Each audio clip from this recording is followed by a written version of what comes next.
Okey, Assalamualaikum warahmatullahi wabarakatuh. Selamat okay, geng. Hari ni santai-santai. Nak tunjuk speed kereta. Kereta ni kereta tahun 96.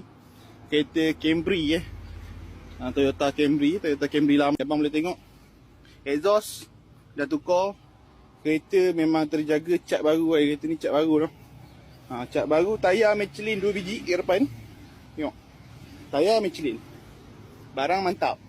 Tayar Michelin, tayar belakang pun semuanya cun-cun, semua bunga tebal. Boleh tengok lah pada bahagian tepi dia. Kereta memang orang kata cun-cun Cina. Boleh tengok. Kereta ni pun dah tinted. So nanti kalau abang kakak beli, nanti saya akan buka tinted depan 3 ni. Saya akan masuk Puspakom lah, biasalah. Ikut spek Puspakom standard, biasa kena buka 3 tinted depan. Okay geng, so kereta ni 2.2cc sahaja, 2200cc sahaja. Tak adalah orang kata apa besar mana. Protect insurance ni murah sebab kereta lama. Sekejap saya nak buka satu-satu kereta ni. So ni lah dia pada bahagian pilot dia. Dalam memang cun-cun lah. Tengok seat dah tukar.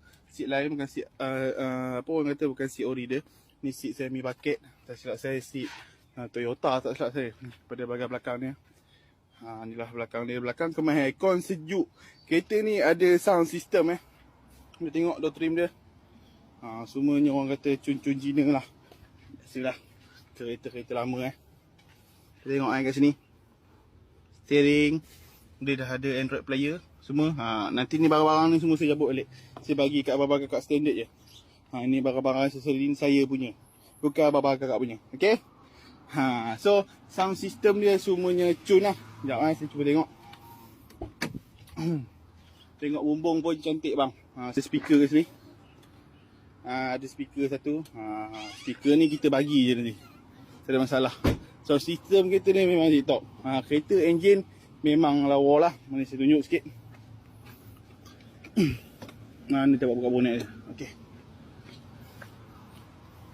Rim sebelum tu saya nak tunjuk dia pakai ni, kereta ni rim 18. Rim ni baru je tukar.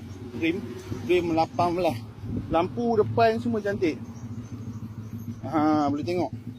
So ni enjin dia. So ni ada beberapa enjin dia. Kat sini saya nak cakap enjin ni, tengok bonet ni memang semua cat baru lah. Kat sini ni baru. Radiator baru. Kompresor pun baru. Boleh katakan baru tak baru lah. Baru lagi. So tu distributor pun baru tukar. Bateri pun baru setahun. Kereta running jalan jauh tak ada masalah. Kereta ni jalan jauh tak ada masalah. Kereta ni enjin ni memang orang kata running lah. Memang cun sangat-sangat. Bawa pun sedap.